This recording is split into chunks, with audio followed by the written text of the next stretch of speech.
Are you a business owner struggling to nail down your brand voice? Have you hired content writers only to discover they couldn't capture your messaging? If that sounds like you, then you need to download my free resource, Discover Your Brand Voice in 3 Easy Steps. Once you complete these simple prompts, you will have a solid foundation for producing your business copy, whether you decide to write your own content or outsource it to a professional, like, say, me. As a bonus, you'll be automatically subscribed to my email list, where you can learn more about my writing services, get my hot takes on everything from effective communication to the recent U.S. presidential election, and receive weekly updates about my podcast, Emotional Abuse is Real. Head over to the link in the show notes to grab Discover Your Brand Voice in 3 Easy Steps today. Trigger warning. This podcast episode features discussions of emotional and narcissistic abuse, specifically in the workplace.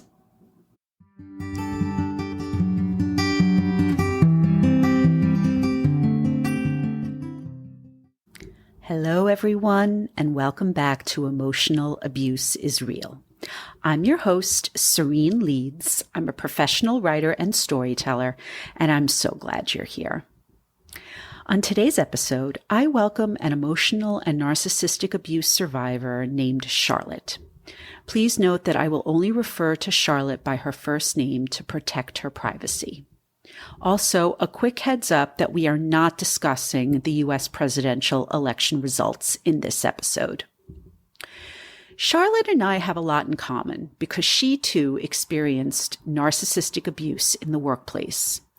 As you'll hear throughout our conversation, almost every detail she described was eerily similar to my own Rolling Stone workplace story. The creepy boss ingratiating himself into her life, the lack of support from her colleagues, and the company's refusal to hold this man accountable for his actions. I am so proud of Charlotte for coming on the podcast and sharing her story, because it's one of the first baby steps she's been able to take toward healing.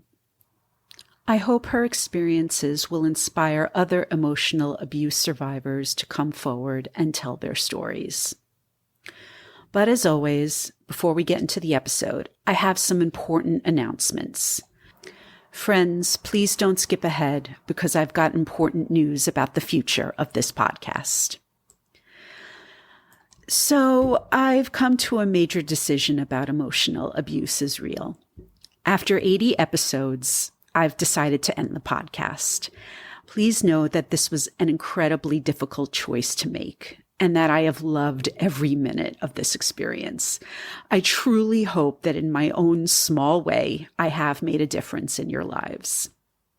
It has been absolutely wonderful connecting with so many of you over the past couple of years. And I am forever grateful to every single guest who has appeared to tell their story and to share their insights.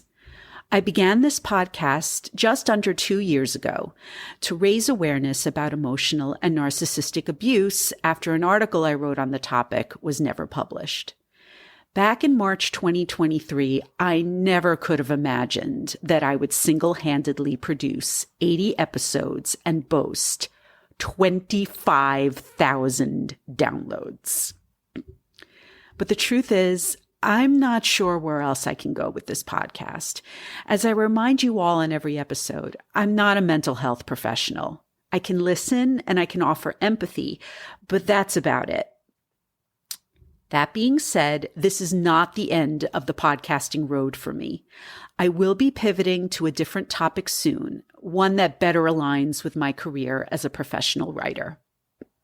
I will publish one final episode of Emotional Abuse is Real next week. After that, I'll be taking a break while I figure out the next phase of my podcasting journey. And of course, enjoy the holiday season with my family. On that note, I really hope you'll stay connected with me through my social media and, more importantly, through my weekly newsletter. By subscribing to my free newsletter, you'll be the first to know about what's next on my podcasting journey and in my writing career. So, Please sign up for my weekly newsletter by grabbing my free resource, Discover Your Brand Voice in 3 Easy Steps. Also, make sure you're following me on Instagram and on Threads at Serene Leads Writes. That's SareneLeedsWrites. And over on Blue Sky at sereneleads.bsky.social. You can also check out my website, sereneleadswrites.com, for more information about my writing services, my podcast guesting appearances, and my latest published articles. You can find all the links to my social media, my website, and my free resource in the show notes. Anyway, without further ado, for the second to last episode of Emotional Abuse is Real, here's my conversation with Charlotte.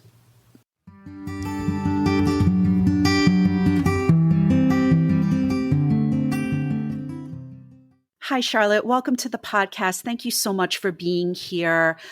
I was really struck by your story in your application form, as you, like me, have experienced emotional abuse in the workplace.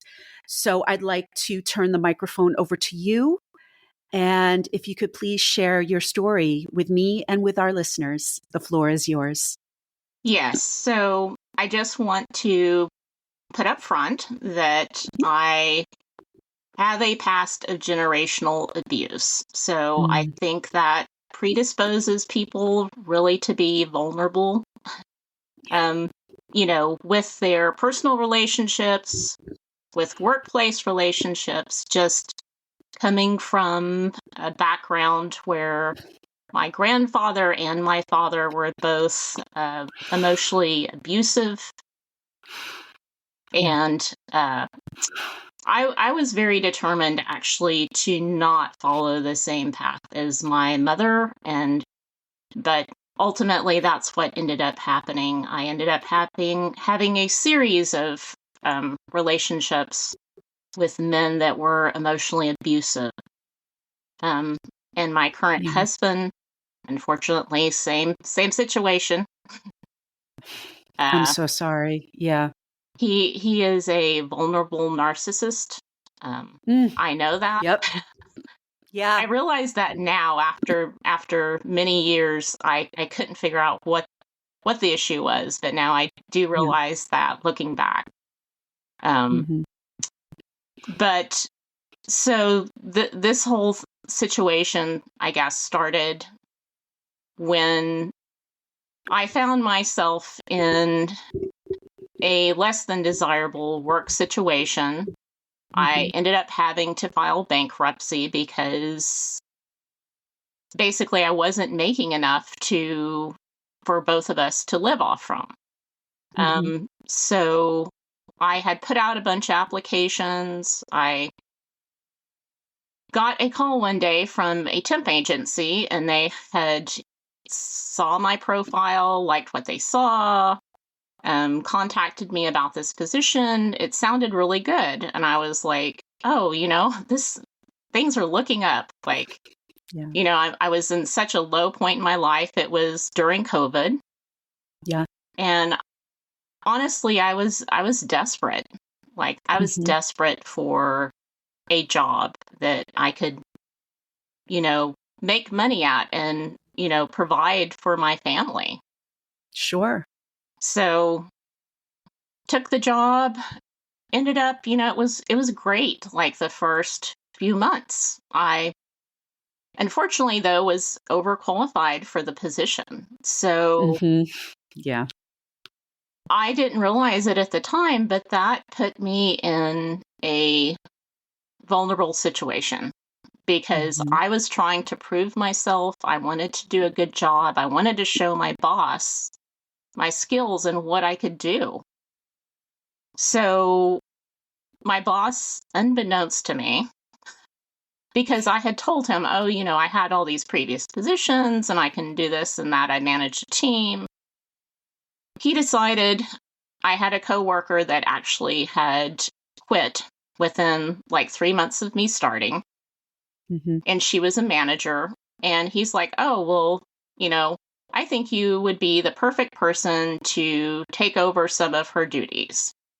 Mm-hmm. But he didn't give me the title.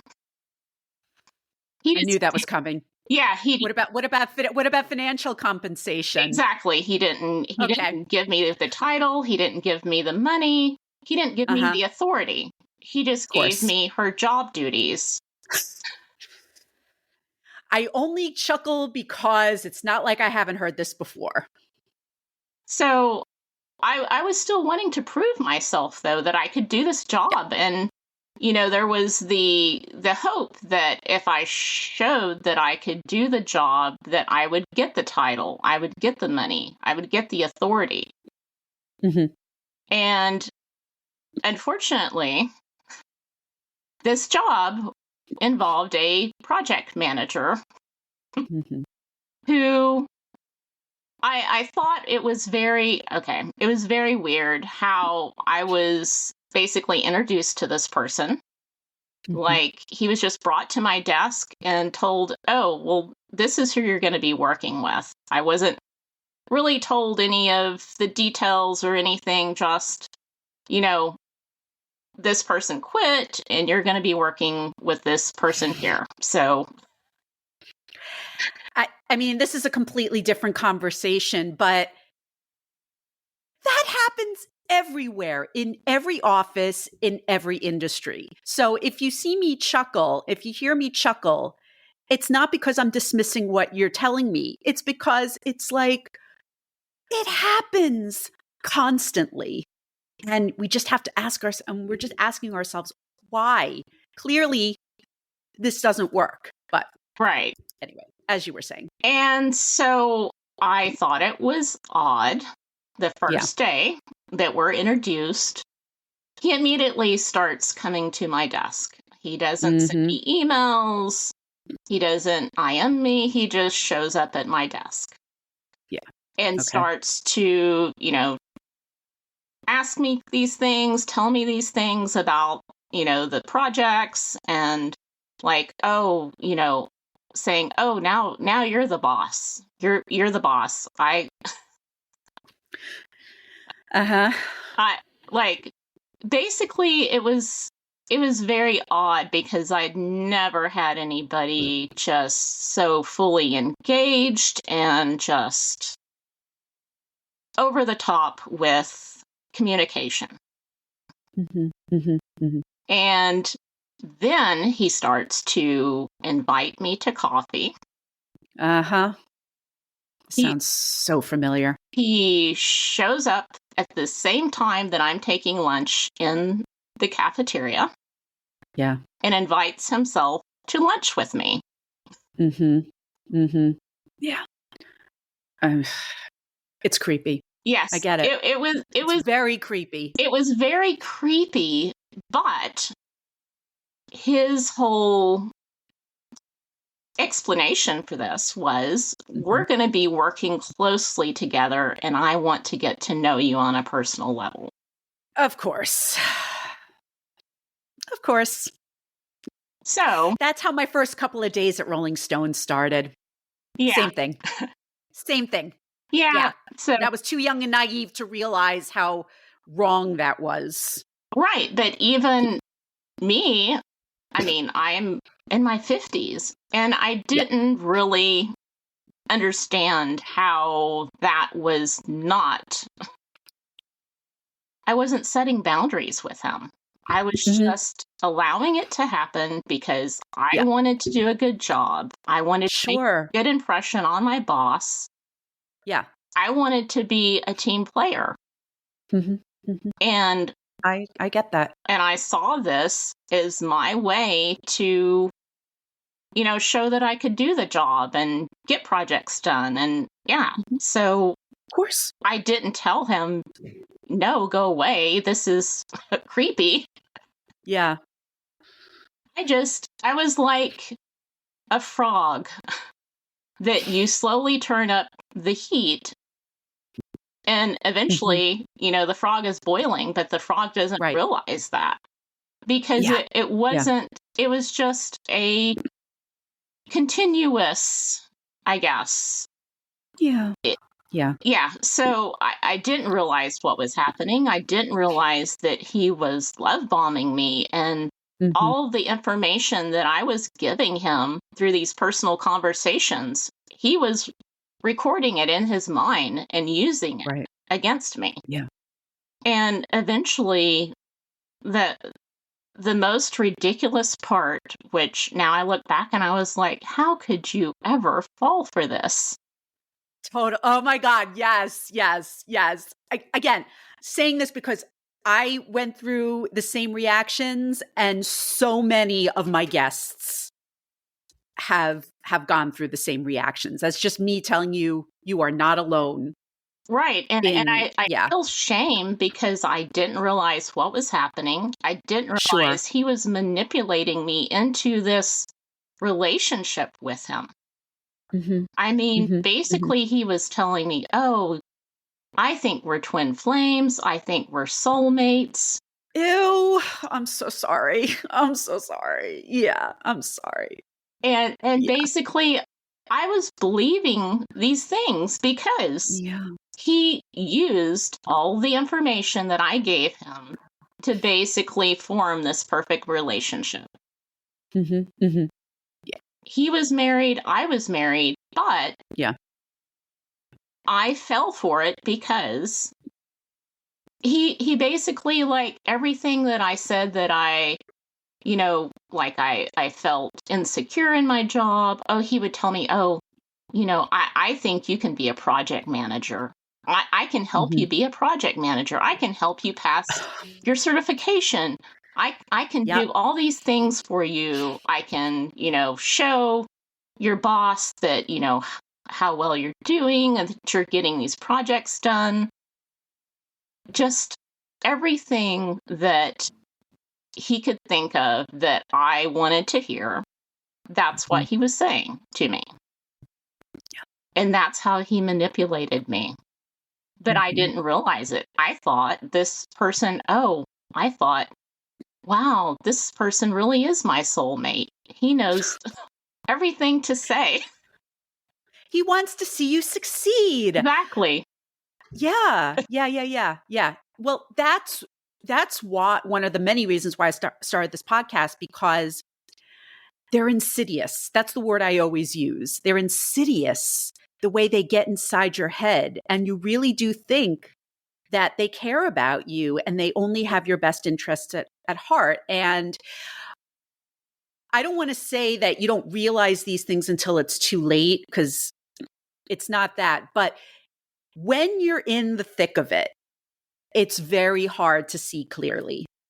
And that's not a criticism. Yes, that's true. Yeah. It is true. I mean, Yeah. because it's not like I did have somebody tell me this, but it was way too late in the situation when they pointed it out. Yeah. Well, I'm glad you had at least someone who noticed that what was happening was not healthy, even though you use the words too late, because in my situation, nobody in the workplace had my back. I needed my therapist to tell me, "Oh no, you're being emotionally abused. This guy is a narcissist. You have to do whatever it takes to change your situation," because no one at Rolling Stone was going to tell me that. Right, So I'm right. glad that you at least have one person. Right. And basically what was happening was he was love bombing me. Yep. Then he was discarding me because then Mhm. he would tell me, "Oh, well, whenever I would disagree with him over a project, he would get upset and he would, Uh-huh. throw a tantrum, and Mhm. then Mhm. I was no longer, his friend or, whatever." And then he would Yeah. come back and hoover me back up. Right. You were out of the, I'm going to make Meet the Parents reference. You were kicked out of the circle of trust Yes. for a time. Yes. Yeah. Yeah. Yes. And basically that's how I was being trauma bonded to him through this Yeah. constant circle of, love bombing, discarding, hoovering back up. Sure. Until I finally was just so confused. I could not understand what was going on. I was like, this makes no sense. If this person really cares about me, cares about my career, why is he doing this? Mm-hmm. Mm-hmm. And so I broke it off with him. I was like, I don't want to be your friend anymore like this. No. Mm-hmm. Mm-hmm. Good for you. Good for you. Well, but what happened from like a work standpoint? That is when I really found out how unhappy he was with what I just did, because basically I was no longer under his control. Mm-hmm. And he did everything he could to make my work life a living hell. Yes. He, restricted information, so I didn't know what was going on with the project. He went around and told people that he didn't want me working on projects with him. He, told my boss this, and my boss went along with it because, they were desperate to get the project done. So basically, I was excluded from my own job. Oh, this sounds so familiar. So I didn't know what to do. And then he went to HR and accused me of all of the things that he was doing to me. He accused me of not including him and other team members in project meetings. He accused me of being rude to one of his coworkers. And so I had a choice. I could either just suck it up and take it, or I could fight back. And I chose to fight back. Good for you.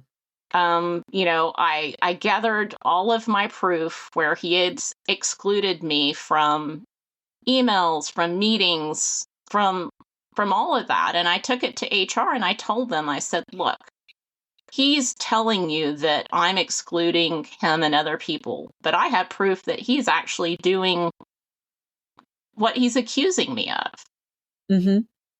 And then I went further and I told them, I said, look, he's upset because I broke off this relationship with him. And that's why he's doing this. And they're like, okay, well, we'll investigate this, Yeah. But unfortunately, whenever they came back to me, they're like, oh, well, that's just how he chooses to run his department. Yeah, that sounds familiar too. So, I had no proof really of the relationship other than an email I had sent him. And that was when I was really desperate. I had sent him an email apologizing to him and asking for his forgiveness because I was so upset at how he was treating me at work. I was like, why is he doing this? I couldn't understand what was going on. So I thought, well, maybe if I apologize to him, that'll fix things. No, that just, I think, emboldened him and made him feel like, oh, I'm making her really upset. So let's continue. Yeah. Oh, yeah. That makes sense. So they did take him into HR, apparently. And then he told all of his coworkers that he was quitting. And he was going to another... I wonder why. And that he was going to take a job at another location. And he didn't tell them the reason why, because I found out later that he gave them another excuse. But I'm pretty sure it was because he was afraid that they would find out what he had been doing, because it wasn't just me. Absolutely. Yeah. There was actually a mentorship program that he was part of, and he was doing this to other people as well. Probably not to the extent that he was with me, but he was manipulating other people and basically collecting them. Yeah. Because it's never just one person with these people. No. And so I think he was afraid that eventually somehow HR would find out the truth of what was really happening. Oh, totally. He knew his number was up. Yeah. He knew. Yeah. He knew. Yeah. But So, yeah, yeah. I'm still dealing with the aftermath. Sure. Even though I really don't feel like I won. I just Mhm. feel like, okay, he's gone, so he can't personally torment me anymore. Yeah. I still have the feelings of shame and, low self-esteem, and then the feeling of that my boss let me down in the end. Mhm. Yeah. I know those feelings. And also because in many ways he wasn't held accountable. Right, exactly. No, he wasn't. He took the coward's escape like so many of these people do. And so I want to commend you for what you did, because I do believe that if you hadn't, he would still be there and he would still be tormenting you.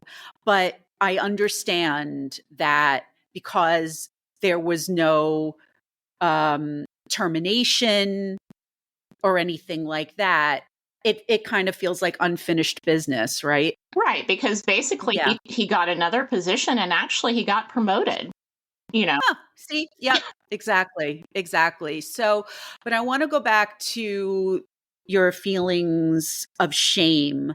So my first question to you is, because I am not a mental health professional, have you been seeing a therapist, or what have you been doing for your own healing?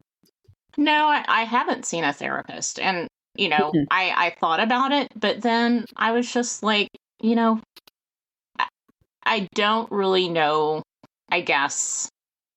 Yes, I think it would help, but Mhm. really I'm still trying to figure out, there was a certain point where I was just so confused. I was like, did I bring this on myself? Mhm. Mm. Yeah. Yeah. Yeah.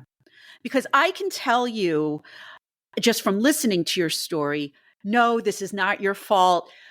I understand why you feel shame, but I wish there was something I can do to remove your shame, because you shouldn't feel shame. But that's just me talking as a layperson. I don't want to give you mental health advice because I don't have those credentials.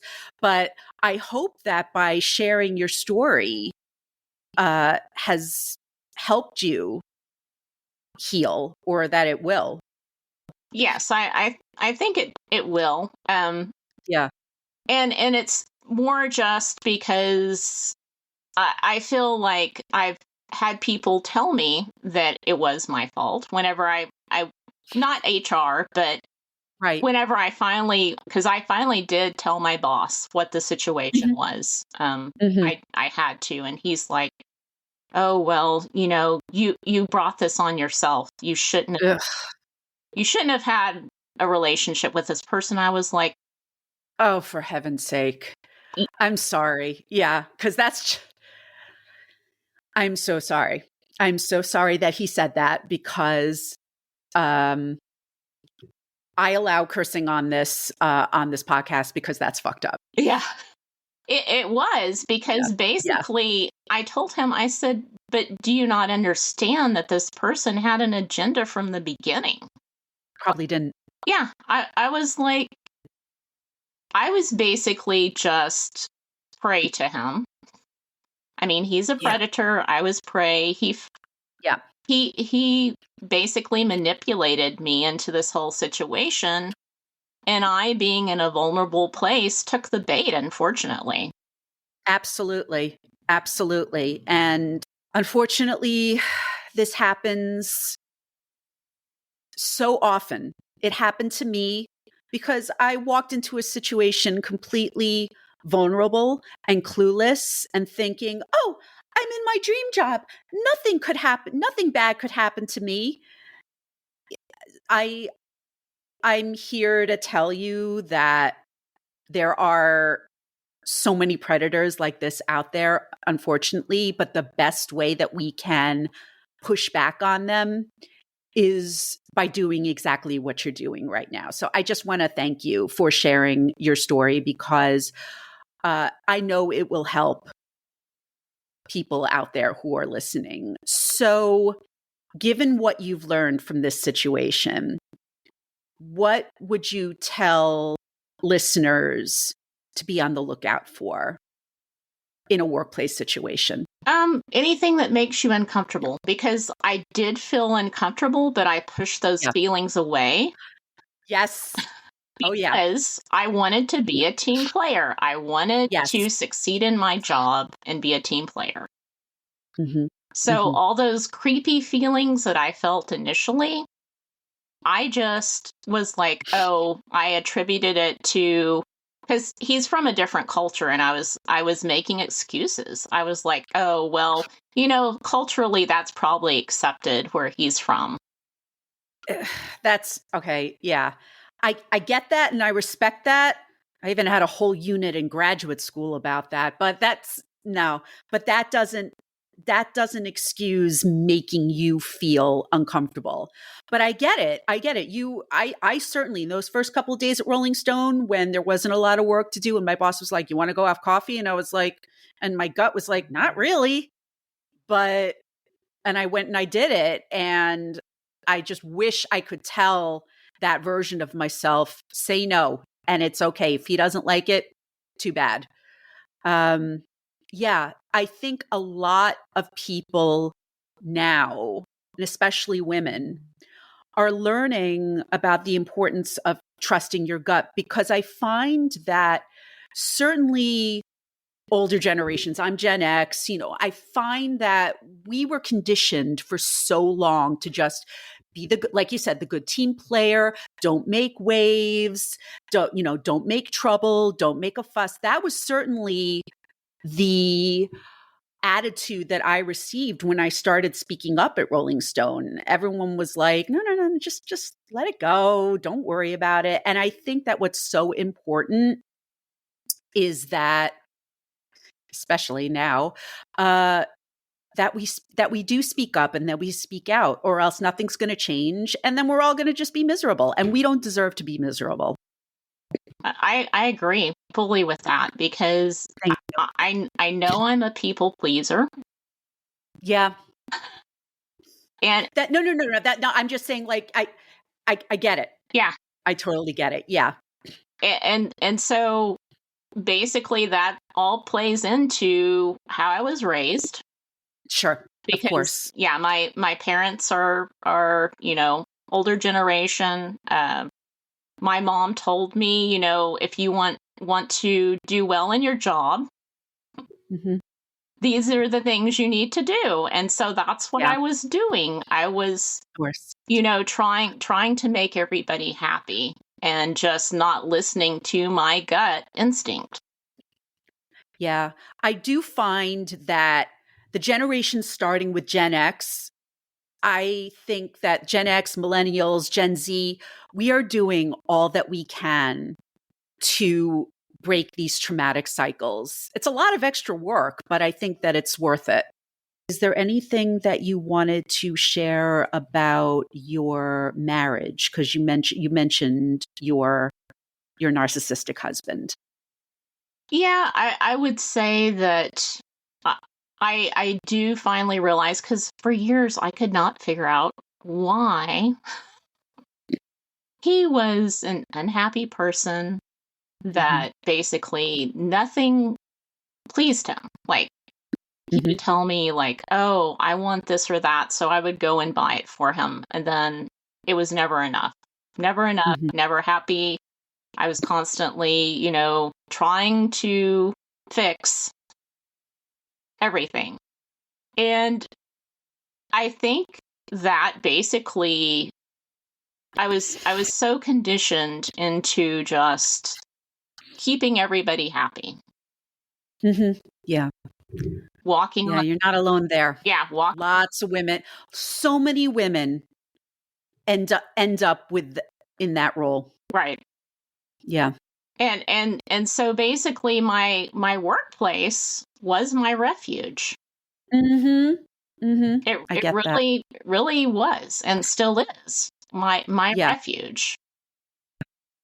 And you know, I would say that it is harder to get out of a relationship, especially the fact that he is permanently disabled. He doesn't have Ah, any other means of income. I was going to ask when you mentioned earlier about, needing money, to support your family. And I was going to ask, well, what about your husband? But yeah, I understand. So now I am in this relationship that I Mhm. really don't feel that I can get out of. I mean, Yeah, I am trapped, unfortunately. Financially. I understand. Yeah. Yeah.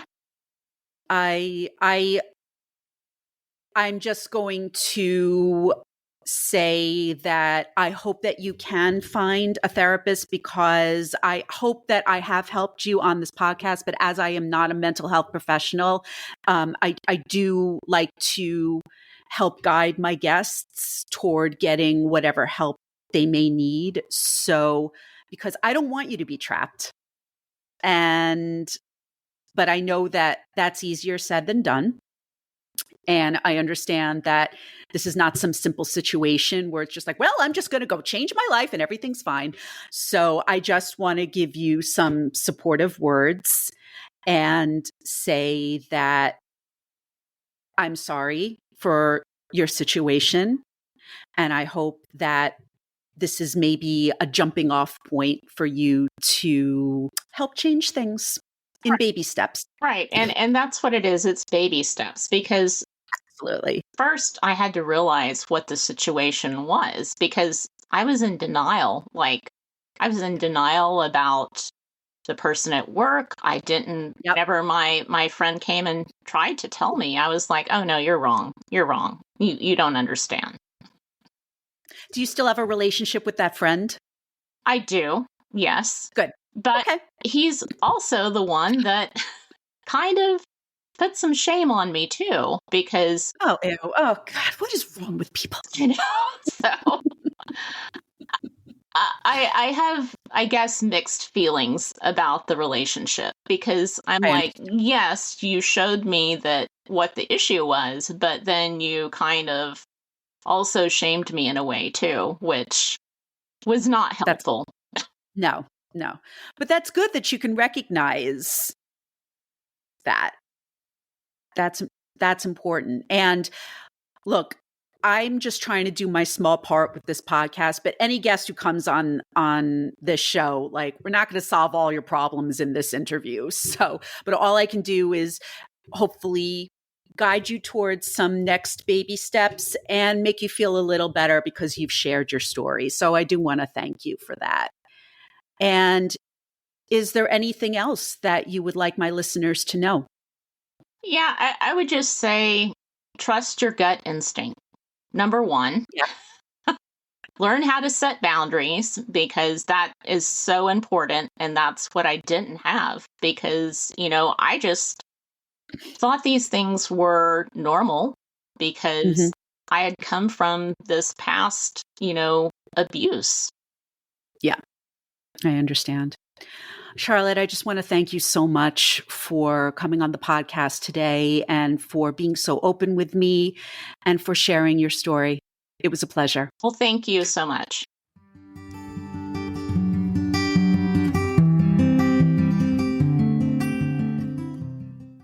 Thank you for listening to my conversation with Charlotte on emotional abuse is real. Please note that this podcast is not a substitute for professional mental health services. If you are a victim of emotional abuse and need help, please call or text the Suicide and Crisis Hotline at 988, or call the National Domestic Violence Hotline at 1-800-799-7233. You can also text START, S-T-A-R-T, to 88788. Once again, don't forget to follow me on Instagram, Threads, and Blue Sky. and go grab my free download, Discover Your Brand Voice in 3 Easy Steps, so we can stay connected. Thanks so much for listening, and I'll see you next week for the final episode of Emotional Abuse is Real.